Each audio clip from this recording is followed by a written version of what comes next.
ప్రభునందు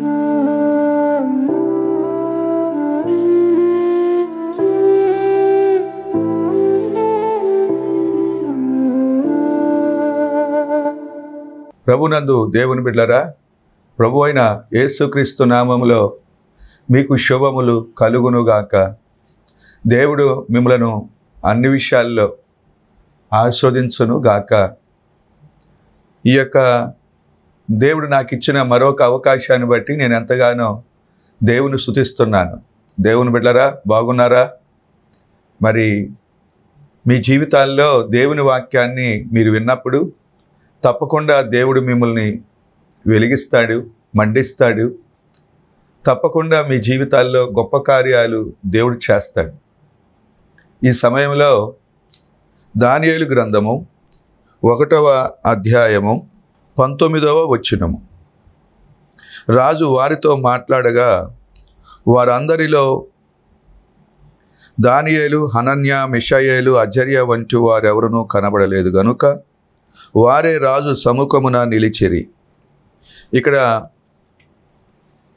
హనన్య, మిషాయేలు, అజర్య, దానియేలు ఈ నలుగురు ఆ యొక్క రాజు యొక్క సముఖములో వారు మాత్రమే నిలబడినట్లుగా మనం చూస్తాము. దేవుని బిడ్డరా, మనము కూడా ప్రభు మరి వార్తలు మనం చూస్తున్నాము. మనం యుగాంతమందు ఉన్నాము. దేవుని రాకడ దినాల్లో ఉన్నాము. ప్రభు త్వరలోనే రాబోతున్నాడు. రేపు మనం ఆయన ఎదుట నిలబడే రోజు ఒక రోజు ఉంది. ఆయన రాజులకు రాజు, ప్రభువులకు ప్రభు అయిన ఆ దేవుని దగ్గర ఎదుట మనము నిలబడే రోజు ఒక రోజు ఉంది. దానియేలు, మరి మిషాయేలు, అజర్య, అలాగే మరి వీరు ఆ యొక్క రాజు సముఖంలో హనన్య, మిషాయేలు, అజర్య వంటి వారు మాత్రమే వారు రాజు సన్నిధిలో నిలబడినట్లుగా మనం చూస్తాము. కారణం ఏంటయ్యా అంటే, మనము కూడా దేవుని రాజ్యంలో మనం చేరాలి అన్న, ఆయన ఎదుట మనం నిలబడాలి ధైర్యంగా అన్న, మనము ఈ యొక్క మరి నలుగురు దానియేలు, షడ్రకు, మిషకు, అబేద్నెగో ఈ నలుగురు ఎలాగైతే జీవించారో మనము కూడా అలాగ జీవించాలి. దేవుడిరా, ఆసక్తి ఉంటే దేవుడు నీ జీవితంలో ఏ కార్యమైనా చేస్తాడు. దేవుడు ఎక్కలేనంత ఎత్తైన పర్వతం మీదకి దేవుడు నిన్ను ఎక్కిస్తాడు. నీలో ఆసక్తి గనక ఉంటే, దేవుని వెంబడించాలి, దేవుని కొరకు బ్రతకాలి, నేను ప్రత్యేకంగా జీవించాలి అనే ఆసక్తి గనక నీకుంటే దేవుడు నిన్ను ఏ స్థాయికైనా దేవుడు నిన్ను హెచ్చించగలడు, నిన్ను బలపరచగలడు. రేపు ఇహలోకంలో నువ్వు హెచ్చించబడతావు.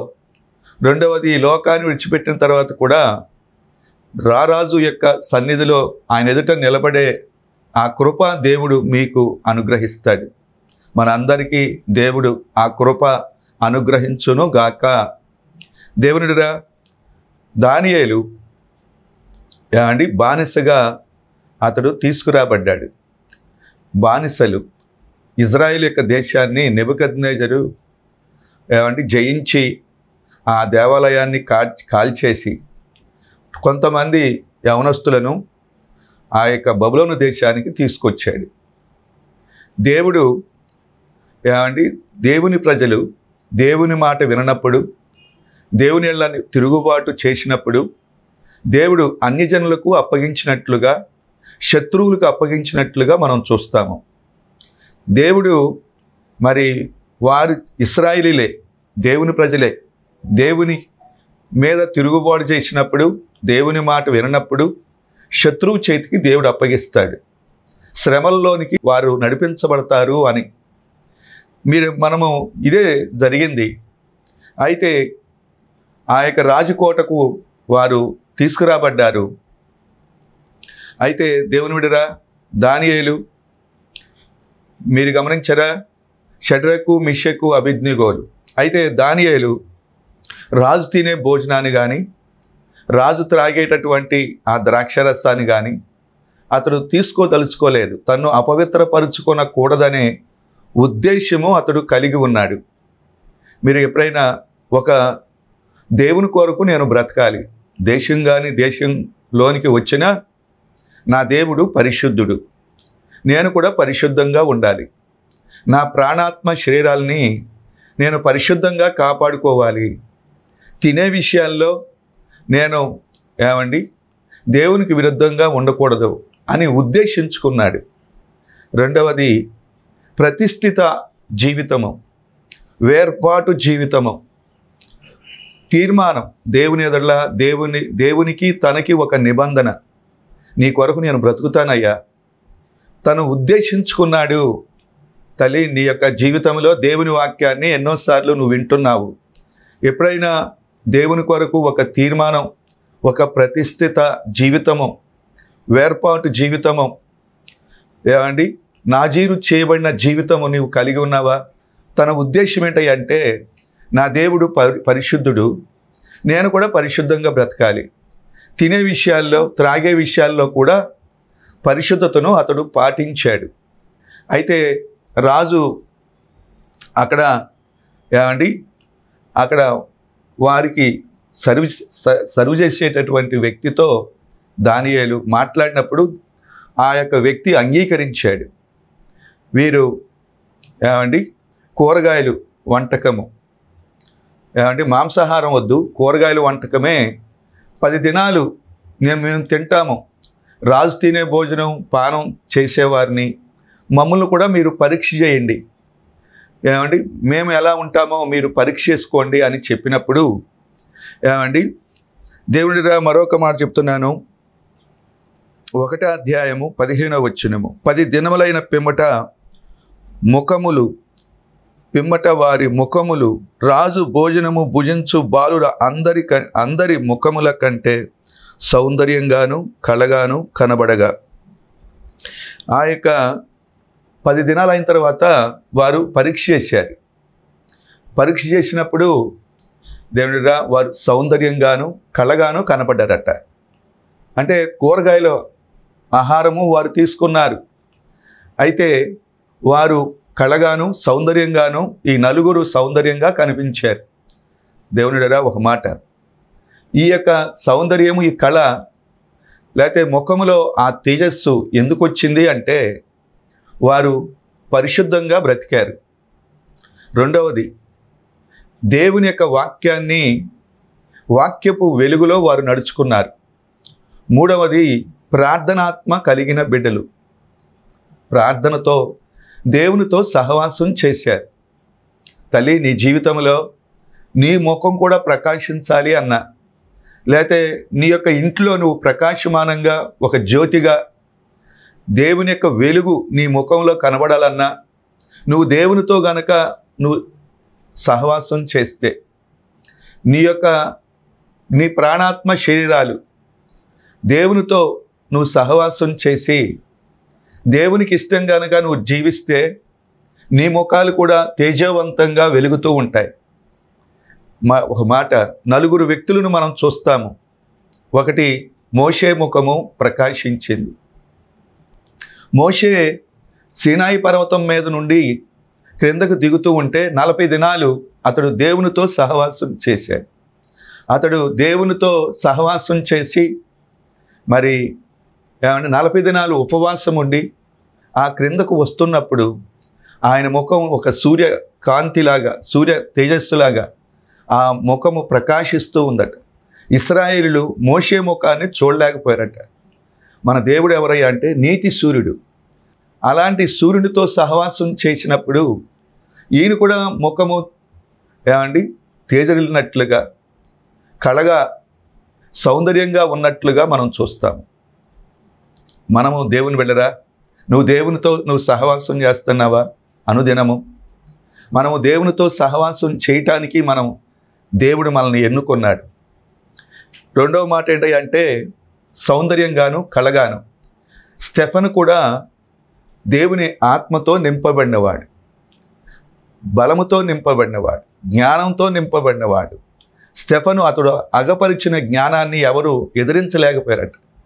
దేవుని వాక్యంతో అతడు నింపబడినవాడు. వారు ఆ యొక్క రాళ్ళు రువ్వి స్టెఫన్ను కొడుతూ ఉంటే దేవదూత ముఖంలాగా ఆయన ముఖం ప్రకాశించిందట. అతడు అగపరిచిన జ్ఞానాన్ని ఎవరు ఎదిరించలేకపోయారట. మంచి గొప్ప జ్ఞానంగా మాట్లాడాడు. దేవునిరా, ఇదిగో చనిపోతున్నాను అనుకుంటున్న సమయంలో కూడా పరలోకాన్ని చూస్తున్నాడు. ఏమండి, ఆకాశం తెరవబడటం, ఏమండి, యేసు ప్రభు తండ్రి కుడిపార్శ్వమున కూర్చున్నట్లుగా, యేసు ప్రభు తను చూస్తున్నట్లుగా స్టెఫను గ్రహించాడు. దేవుడు, ఎంత గొప్ప విశ్వాసము, ఎంత గొప్ప నిరీక్షణ, ఎంత గొప్ప పరిశుద్ధత మీరు గమనించారా? యేసు ప్రభు ఏమండి యేసు ప్రభు కూడా రూపాంతర పర్వతం మీద ఉన్నప్పుడు ఆయన ముఖం ప్రకాశించింది. ఆయన్ని మరి ప్రక్కన శిష్యులు 3 ఉన్నారు, కానీ చూడలేకపోయారు. దేవుడిరా, యేసు ప్రభు ముఖం కూడా ప్రకాశమానంగా మారినట్లుగా అతడు తండ్రితో, యేసు ప్రభు తండ్రితో, పరిశుద్ధాత్మ దేవునితో సహవాసం చేశాడు. కాబట్టే ఆయన ముఖం ప్రకాశించింది.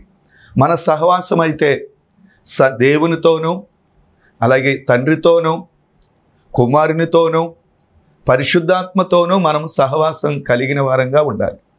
పరిశుద్ధులతో సహవాసం కలిగిన వారంగా ఉన్నప్పుడు నీ ముఖం తప్పకుండా ప్రకాశించుద్ది. మరొక మాట ఏంటంటే, వారి యొక్క జీవితాల్లో 17వ వచనం, ఈ 4 బాలుర సంగతి ఏమనగా, దేవుడు వారికి జ్ఞానమును సకల శాస్త్ర ప్రవీణతయు వివేచనయు అనుగ్రహించెను. దేవుడిరా, వారు పరిశుద్ధంగా ఏమండి ఒక తీర్మానం కలిగి, లేకపోతే ఒక నిష్ట కలిగి, ఒక ఏమండి ప్రతిష్ఠిత జీవితాన్ని జీవించటం ద్వారా వారి ముఖాలు కళగాను సౌందర్యంగా ఉన్నాయి. మరొక ఆశీర్వాదం ఏంటంటే, వారు ఏమండి జ్ఞానము కలిగిన వారుగా, సకల శాస్త్ర ప్రవీణత కలిగిన వారుగా, వివేచన కలిగిన వారుగా వారు ఉన్నట్లుగా మనం చూస్తాము. వివేచన, ఏది మంచి, ఏది చెడ్డ, ఏది చూడొచ్చు, ఏది చూడకూడదు, ఏది వినొచ్చు, ఏది వినకూడదు, ఏది మాట్లాడవచ్చు, ఏది మాట్లాడకూడదు. వివేచన, ఏది తలంచొచ్చు, ఆలోచించవచ్చు, ఏది ఆలోచించకూడదు. ఆ వివేచన ఆత్మ ఈ 4 ఉన్నట్లుగా, దానియేలులో ఉన్నట్లుగా మనం చూస్తాము. దేవునిరా, నీకు ఎంతోగానో దేవుని సేవిస్తున్నానని చెప్తున్న నీ జీవితంలో వివేచన కలిగిన జీవితం నువ్వు ఉన్నావా? రెండవది జ్ఞానవంతుడు ఇల్లు కడతాడు, ఏమంటే కుటుంబాన్ని కడతాడు, తన ఆత్మీయ జీవితాన్ని కూడా కట్టుకుంటాడు. రెండవది సంఘంలో కూడా సహకారిగా ఉంటాడు. జ్ఞానవంతుడు ఏమండి పరమునకు పోవు జీవ మార్గంలో నడుచుకుంటాడు. అందరూ పాతాళానికి వెళ్ళిపోతున్నారే, అయితే నువ్వైతే అందరూ నడిచిన మార్గంలో నడవకుండా జీవ మార్గంలో, పరలోకానికి వెళ్ళే మార్గంలో నువ్వు అడుగులు వేస్తూ ఉండాలి. దేవునిరా, జ్ఞానం అంటే కుటుంబాన్ని కట్టుకోవటం. జ్ఞానం అంటే ఏమండి బయట మనము దేవునికి సాక్షులుగా ఎలా బ్రతకాలో, అది పైనుండి వచ్చే జ్ఞానం. మొట్టమొదట పవిత్రమైంది. ఇహలోకమంతా దయ్యముల జ్ఞానం, లేకపోతే ప్రకృతి సంబంధమైన జ్ఞానంతో వారు నడిచి వెళ్ళిపోతున్నారు. నువ్వైతే పైనుండి వచ్చే జ్ఞానాన్ని నువ్వు సంపాదించుకోవాలి. దానియేలు, ఈ 4 వారు సంపాదించుకున్నట్లుగా, అలాగే సకల శాస్త్ర ప్రావీణ్యత కలిగిన వ్యక్తులుగా వారు బ్రతికినట్లుగా మనం చూస్తాం. ఎంత గొప్ప ఆధిక్యత! దేవునిడిరా, నీకు ఆసక్తి ఉంటే దేవుడు ఏ కార్యమైనా నీ జీవితంలో చేస్తాడు. ఎక్కడైనంత ఎత్తైన పర్వతం మీదకి దేవుడు నిన్ను ఎక్కిస్తాడు. నిన్ను ఉన్న చోటే నిన్ను ఉంచడు. దేవునికి నీ మీద గొప్ప ప్రణాళిక ఆయన కలిగి ఉన్నాడు. గొప్ప తలంపులు నీ మీద ఉన్నాయి. దేవుడు నిన్ను తలగా ఉంచుతాడు కానీ తోకగా ఉంచడు. అన్ని విషయాల్లో దేవుడు తన బిడ్డలకు జ్ఞానాన్ని ఇస్తాడు, వివేచన ఇస్తాడు. అలాగే సకల శాస్త్ర ప్రావీణ్యత దేవుడు వారికి ఇచ్చాడు. అలాగే దేవునిరా 20వ వచనము, రాజు వీరి యొక్క విచారణ చేయగా జ్ఞాన వివేకముల సంబంధమైన ప్రతి విషయములో వీరు తన రాజ్యమందంతట నుండి శకునగాండ్ర కంటేను, గారడీ విద్య గలవారందరికంటేను 10 అంతుల శ్రేష్ఠులని తెలియబడెను. మీరు దేవుని ప్రతి విషయంలో వీరు రాజ్యమందంతట నుండు శకునగాండ్ర కంటేను గారడి విద్య గలవారందరికంటేను 10 అంతుల శ్రేష్ఠులని 10 అంతుల శ్రేష్ఠులని వారు ఎంచబడ్డారు. మీరు గమనించారా? నువ్వు శ్రేష్ఠులుగా ఉండాలి. నీ ప్రక్కన ఉన్న వారందరికంటే నువ్వు శ్రేష్ఠుడుగా, శ్రేష్ఠురాలుగా అండి. ఆ యొక్క జ్ఞానులు, శకునగాండ్రు అందరికంటే 10 రెట్లుగా వారిని దేవుడు హెచ్చించాడు. శ్రేష్టమైనటువంటి బుద్ధి గలవాడు దానియేలు. అన్ని విషయాల్లో శ్రేష్ఠులుగా దేవుడు ఈ నలుగురిని నిలబెట్టినట్లుగా మనం చూస్తాము. దేవుడిరా, నేను చెప్పేటటువంటి మాట ఏంటంటే, ఈ నలుగురు మాత్రమే రాజు సముఖములో వారు మాత్రమే నిలబడినట్లుగా మనం చూస్తాము.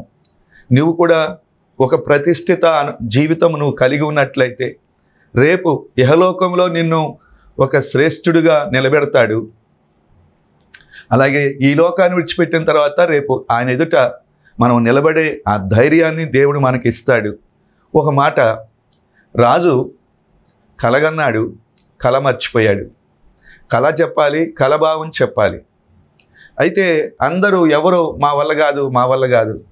రాజు మనశాసనాన్ని ఏమంటే అక్కడ వారు ఏమంటే మరణానికి పాత్రులు అన్నట్లుగా ఆ సమయంలో దానియేలు ఆ యొక్క చూడండి, దేవుని యొక్క వాక్యంలో 24వ వచనము 2వ అధ్యాయం, దానియేలు గ్రంథం 2వ అధ్యాయం 24వ వచనము.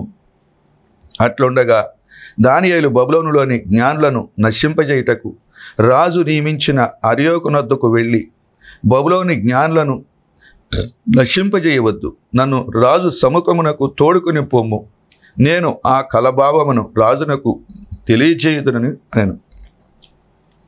రెండవది ఏంటంటే వీరు సహవాసం కలిగిన వారుగా ఉన్నారు. దానియేలు, షడ్రకు, మిషకు, అబేద్నెగో. ఈ ముగ్గురు ఏ సమస్య వచ్చినా ఈ నలుగురు కలిసి ప్రార్థన చేయటం. మీరు గమనించారా? కుటుంబంలో గనక నువ్వు కుటుంబ సభ్యులతో ఏకీభవించి నువ్వు ప్రార్థన చేస్తే ఆ ఇల్లు గొప్ప పరలోక గవినిగా ఉంటుంది. ఆ ఇల్లు దేవుని ఆశీర్వాదం ఆ ఇంట్లో ఉంటుంది. చాలామంది కుటుంబ ప్రార్థన చేయలేని వారుగా ఉంటున్నారు. దేవుడు సంఘ ప్రార్థన ఉండాలి, వ్యక్తిగతమైన ప్రార్థన ఉండాలి. అయితే వారు రాజు యొక్క శాసనాన్ని విన్నారు. దానియేలు చెప్పగలడు. దేవుడు అలాంటి జ్ఞానాన్ని, వివేచన జ్ఞానాన్ని దేవుడు దానియేలుకి ఇచ్చాడు. ప్రార్థించారు, దానియేలుకే దేవుడు ఆ విషయం బయలుపరచాడు. అయితే ఒక మాట చెప్తున్నాను, వారెవ్వరూ మరణం అవటానికి వీల్లేదు. మీరు గమనించారా? ఎవరు నశించిపోవటానికి వీల్లేదు. ఎవరయ్యా అంటే జ్ఞానులు. లేకపోతే బబులోనులోని జ్ఞానులు నశింపవద్దని ఎవరైనా సరే బబులోను దేశంలో రాజు నియమించిన శకునగాండ్రు, గారడి విద్య గలవారు, జ్ఞానులు ఎంతోమంది ఉన్నారు. వారు దానియేలు వారిని నశించబడకూడదు అనే ఉద్దేశం, నశించి నరకానికి వెళ్ళకూడదు. మీరు గమనించారా? మనకు కూడా అలాంటి తలంపు ఉందా? తల్లి, నువ్వు రక్షించబడ్డావు, నువ్వు ఇతరులను రక్షించబడాలి అనే ఆశ నువ్వు కలిగి ఉన్నావా? ఎందుకంటే దేవుని రాకడ వచ్చేస్తూ ఉంది. మనము మన కొరకు బ్రతకటం కాదు, కొన్ని ఆత్మలైనా ఆ యొక్క అగ్నిలో నుండి కొంతమందినైనా మనం దేవుని వైపు లాగాలి, పరలోక రాజ్యం వైపు వారిని నడిపించాలి. వినందే విశ్వాసం కలగదు. మనము వినిపించాలి, చెప్పాలి. ఒక సమయంలో ఒక యవనస్తురాలు ఒక సంఘంలో దైవ సేవకుడి దగ్గరకు వచ్చింది. వస్తే ఏంటమ్మా అని అడిగితే, అనిగాదయ్య గారు, నేను ఈ సంఘానికి వచ్చాను, మీ వాక్యం ద్వారా నేను లోకాన్ని, పాపాన్ని, అందరినీ విడిచిపెట్టేశా, దేవుని కొరకు ఒక ప్రత్యేకంగా జీవిస్తున్నా, నేను బాప్తిసం పొందాను. అయితే నేను మాత్రమే పరలోకానికి వెళ్తా దేవుని రాకడొస్తే, మరి అందరూ నశించి నరకానికి వెళ్ళిపోతారు. మా గ్రామంలో మీరు వచ్చి సువార్త సభ ఒక సభ ఏర్పాటు చేయండి అందట. అంటే దైవ సేవకుడు ఆశ్చర్యపోయాడు. ఆమె చెప్పే మాట పట్టించుకోలేదు. ఒక నెల రోజులైన తర్వాత మరలా వచ్చిందట, అయ్యగారు, నేను మీ దగ్గరికి వచ్చాను, ఇదిగో మా గ్రామంలో సువార్త సభ ఏర్పాటు చేయండి అని చెప్పాను, కానీ మీరు ఏర్పాటు చేయలేదు. ఇదిగో ఈ గొలుసు తీసుకోండి, ఈ బంగారపు గొలుసు తీసుకొని దీన్ని అమ్మి మీరు అక్కడ కూడిక పెట్టండి. అది దేవుడిరా ఆశ్చర్యపోయాడు దైవ సేవకుడు. అయితే అమ్మ ఒక కూడిక పెడదామని నిర్ణయిస్తే ఆ రోజు వర్షం వచ్చిందట. అయితే ఆమె ఎంతో ఏడ్చిందట. ఆ సమయంలో ఆ టయానికి వర్షం ఆగిపోయింది. ఆమె చాలామంది ఊరంతా కూడా ఆమె వెళ్ళి ఆ సభకు ఆహ్వానించింది. దైవ సేవకుడు వచ్చాడు. ఆమె సాక్ష్యం చెప్పిందట, నేను లోకంలో లోకానుసారంగా నేను జీవిస్తూ వచ్చాను, ప్రేమ అనే వ్యామోహంలో నేను బ్రతికాను, దేవుడు వాటన్నిటిలో నుంచి నన్ను విడిపించాడు, నేను మారు మనసు పొందాను, ఒక ప్రత్యేకంగా జీవించడానికి దేవుడు నాకు సహాయం చేశాడు, నేను ఒకవేళ దేవుని రాకడ వస్తే నేను ఎత్తబడతాను, మీరందరూ నశించి నరకానికి వెళ్ళిపోతారు, అది నాకు ఇష్టం లేదు, మీరందరూ ఈరోజే ప్రభువు వైపు తిరగండి అని ఆమె సాక్ష్యం చెప్పిందట. తల్లి, ఇలాంటి ఆలాపన, అలాంటి తలంపు నీకుందా? ఆత్మల ఎళ్ళ భారము, నువ్వు దేవుని కొరకు నువ్వు బ్రతుకుతూ ఉంటే ఆత్మల ఎళ్ళ భారము నీకు ఉండాలి. మీరు గమనించారా? ఆ యొక్క దానియేలు ఆ యొక్క రాజుకు వచ్చిన కలను చెప్పాడు, కలభావం చెప్పాడు. రాజు ఆయన్ని నమస్కరించినట్లుగా మనం చూస్తాము. మీరు 42వ అధ్యాయము 46వ వచనం. అంతటా రాజు నెబుకద్నెజరు దానియేలునకు సాష్టాంగ నమస్కారం చేసి అతన్ని పూజించి నైవేద్య ధూపములు అతనికి సమర్పింప ఆజ్ఞాపించాను. మరియు రాజు ఈ మర్మము బయలుపరచుటకు నీవు సమర్థుడివే. మీరు గమనించారా? నెబుకద్నెజరు దానియేలుకు సాష్టాంగ పడ్డాడట. ఎంత గొప్ప మాట! బానిస అండి, ఇశ్రాయేలు దేశం నుండి బానిసగా తీసుకురాబడ్డాడు. కానీ ఏ స్థాయికి దేవుడు ఆయన్ని హెచ్చించాడు అంటే, తన యొక్క తీర్మానం లేకపోతే ఉద్దేశించుకున్నాడు, నేను పవిత్రంగా బ్రతకాలి, నా దేవుడు పరిశుద్ధుడు అనే ఉద్దేశం బలంగా ఆయనలో ఉంది. కాబట్టే దేవుడు దానియేలులో పనిచేయటం ప్రారంభించాడు, దానియేలును హెచ్చించటం ప్రారంభించాడు. అలాగే నీవు కూడా నీ జీవితంలో దేవుని ఎడల నీకు గనక ఆ యొక్క బలమైన ఆశ నీకుంటే, లేకపోతే మీరు ఆత్మలో మాంద్యులుగా ఉండొద్దు, ఆత్మ తీవ్రత గలవారుగా ఉండాలి. ఎప్పుడైతే ఆత్మీయంగా నువ్వు తీవ్రత కలిగిన వ్యక్తిగా ఉంటే దేవుడు ఏదైనా నీ జీవితాన్ని చేయగలడు. ఏ స్థాయికి తీసుకెళ్తాడే అంటే, మీరు గమనించారా? పెంట కుప్పల మీద నుండి బేదలను ఆయన పైకెత్తేవాడు, ప్రజల ప్రధానులతో ఆయన కూర్చుండబెట్టేవాడు. రాజు దానియేలు కాళ్ళు పట్టుకుని రాజు దానియేలును పూజిస్తున్నట్లుగా, ఆరాధిస్తున్నట్లుగా ఒక బానిస ఎక్కలేనంత ఎత్తైన పర్వతం మీదకి దేవుడు నిన్ను కూడా ఎక్కిస్తాడు. ఎందుకంటే దేవుడు హెచ్చించాలి, దేవుడు నిన్ను దీవించాలి, దేవుడు నిన్ను విడిపించాలి. ఎవరు నిన్ను విడిపించలేరు, ఎవరు నిన్ను పైకి తీసుకురాలేరు, ఎవరు నీ యొక్క కష్టాల నుండి విడిపించేవారు దేవుడు ఒక్కడే. దేవుడే, మనుషుడే. ఈ రోజున చాలామంది తన మీద తాను ఆధారపడుతున్నారు, తమ జ్ఞానం మీద తాను. భక్తి అదండి, దేవుని నమ్మిన తర్వాత దేవుని మీద ఆధారపడాలి కదా. అలాగే ఇతరుల మీద నువ్వు ఆధారపడకూడదు, దేవుని మీద నువ్వు ఆధారపడాలి. దానియేలు నమ్మకంగా ఆస్వాదించబడిన వ్యక్తిగా క్రమక్రమంగా బబులోను దేశంలో అతన్ని దేవుడు వర్ధల చేసినట్లుగా మనం చూస్తాము. ఒక మాట చూడండి. అలాగే దేవుని 5వ అధ్యాయము 17వ వచనము. అందుకు దానియేలు ఇట్లనెను, నీ దానములు నీ యొద్ద నుంచుకొనుము, నీ బహుమానము మరి ఎవరికైనా నిమ్ము. మీరు గమనించారా? దానియేలు ఆ యొక్క బహుమానాన్ని దానియేలు కల చెప్పాడు, కలభావం చెప్పాడు. రాజు వచ్చి బహుమానాలు ఇవ్వటం ప్రారంభించాడు. ఇదిగో బంగారం ఎంత, లేకపోతే వెండి ఎంత, లేకపోతే డబ్బు ఎంత, ఇదిగో నాకొద్దు, అది నువ్వే తీసుకో. దానియేలు డబ్బును ఆశించే వ్యక్తిగా లేడు. ఎంత గొప్ప మాట ఈ మాట! దేవుడిరా, మీరు ఆ యొక్క బిలాము దేవుని ప్రజలను డబ్బు కొరకు, లేకపోతే యొక్క ధనఘనతల కొరకు అతడు ఆశపడ్డాడు. దేవుడిరా, నువ్వు ఆశపడకూడదు. దేవుడు ప్రతి జీవి కోరికను తృప్తిపరిచేవాడు. ఆయన నీ అవసరతలను తీర్చేవాడు. రాజు ఎక్కడో వచ్చే అక్రమ సంపాదన మీద నువ్వు ఆధారపడటం కాదు. దేవుడిచ్చేది దాని మీద నువ్వు ఆధారపడాలి. మీరు గమనించారా?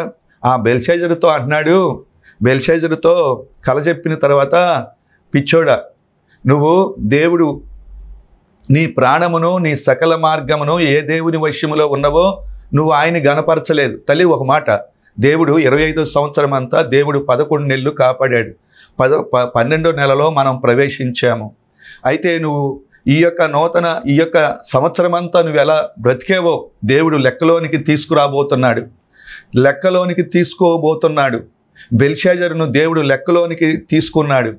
అతడు తక్కువ వాడిగా కనబడ్డాడట. దేవుడు, నేను నీకు ఇచ్చిన ఈ యొక్క సమయాన్ని, సంవత్సరాన్ని, దినాల్ని నిన్ను తూకం వేశాను, నువ్వు తక్కువ వాడుగా కనబడ్డావు, కాబట్టి నువ్వు బ్రతకో, నీ జీవితం అయిపోయింది, నేను నిన్ను తీర్పు తీర్చాను, నువ్వు తక్కువ వాడుగా కనబడ్డావు, నీ జీవితం అంతం కాబోతుంది. విచారకరమైన మాటలు. ఎందుకంటే నెబుకద్నెజరు నీ తండ్రి కాలంలో దేవుడు ఎలాగ తీర్పు తీర్చాడో నీ తండ్రిని ఎరిగి ఉండి కూడా నీవు నీ మనస్సును నువ్వు అణుచుకోలేదు. మేనే టికెల్ ఉపార్షన్. తల్లి, నీ జీవితంలో దేవుడు ఎన్నో ఛాన్సులు ఇస్తున్నాడు. అయితే నీవు దేవుని ఆలయ ఉపకరణాలు తీసుకొచ్చి ద్రాక్షరసం పోసి త్రాగాడట. దేవుని యొక్క ఆలయ ఉపకరణాలు కన్ను అపవిత్రపరుచుకుంటే జాగ్రత్త. కంటిని నువ్వు జాగ్రత్తగా కాపాడుకోవాలి, చెవులను నువ్వు పరిశుద్ధంగా కాపాడుకోవాలి, నోటిని పరిశుద్ధంగా కాపాడుకోవాలి. ఇది దేవుని యొక్క దేహము దేవుని ఆలయము, పరిశుద్ధాత్మ దేవుడు నివసించే స్థలము. కాబట్టి దేవుని ఆలయ ఉపకరణాలు పాడు చేయటం ద్వారా బెల్షాజర్ని దేవుడు తీర్పు తీర్చి మరణానికి అప్పగించాడు. మరణానికి అప్పగించాడు. అయితే ఆ బెల్షాజరు కొద్ది కూడా పశ్చాత్తాపడలేదు. ఇదిగో నువ్వు మరణమైపోబోతున్నావు, నువ్వు చనిపోబోతున్నావు, నీ రాజ్యం కూడా నిలవదు, మాదీయ పారసీకులకు అప్పగించబడబోతోంది. ఎన్ని చెప్పినా అతడు పశ్చాత్తాపడలేదు. ఏదో బహుమతులు ఇచ్చేయండి దానియేలుకి అని చెప్పాడే తప్ప, దేవుని నువ్వు మారు మనసు పొందాలని ఆశపడుతున్నావా? నీ జీవితాన్ని మార్చుకో. నీ యొక్క దేవుని ఆలయ ఉపకరణాలు నీ కంటిని, నీ దేహాన్ని అపవిత్రపరుచుకుంటున్నావేమో. దేవుడు పరిశుద్ధుడు, దేవుని ఆలయము, పరిశుద్ధాత్మ దేవుడు నీలో ఉన్నాడు, ఆయన నీలో నివసిస్తున్నాడు. కాబట్టి నువ్వు జాగ్రత్తగా కాపాడుకోవాలి, జాగ్రత్తగా ఉండాలి. నువ్వు నీ కంటిని జాగ్రత్తగా కాపాడుకోవాలి. మనమట కంటిని, అలాగే చెడు వినకుండా చెవులను కాపాడుకోవాలి, చెడు చూడకుండా కంటిని కాపాడుకోవాలి, చెడు మాట్లాడకుండా నోటిని కాపాడుకోవాలి. ఈ దేహము దేవుని ఆలయము. కాబట్టి బెల్షాజరును దేవుడు తీర్పు తీర్చాడు. ఎరిగి ఉండి కూడా నువ్వు ఈ విధంగా చేసి నీ మనసును అణుచుకోలేదు కాబట్టే ఈ యొక్క తీర్పు నీ మీదకి వచ్చింది. మనం కూడా ఎరిగి ఉండి చేయకూడదని తెలుసండి, కానీ చేసేస్తున్నాం. దేవుడు దయగలవాడై మరొక నూతన నెలలో దేవుడు మనల్ని ప్రవేశపెట్టాడు. మరొక సంవత్సరంలో మనం ప్రవేశించడానికి దేవుడు తీసుకుని వస్తున్నాడు. మనలో ఎన్నో లోపాలు ఉన్నాయి, మనం సరి చేసుకోవాలి. మనము ఈ నెలంతా ఏదైతే ఈ నెలలో ఇంతవరకు జరగలేదు అది జరిపించాలని దేవుడు ఆశపడుతున్నాడు. ఒకసారి నువ్వు ఆగు, విశ్వాసంతో దేవుని వెంబడించు. ప్రార్థన. తండ్రి, ఈ యొక్క వర్తమానం అనేక మందికి దీవెనకరంగా ఉన్నట్లుగా, అనేక మంది మేలు పొందినట్లుగా నాయన, అందరూ ప్రతి ఒక్కరూ హెచ్చించబడునుగాక, దీవించబడునుగాక అని ప్రార్థిస్తూ యేసు నామమున అడుగుచున్నాను తండ్రి, ఆమేన్. మీ అందరికి వందనాలు. దేవుడు మిమ్మల్ని దీవించి ఆస్వాదించునుగాక.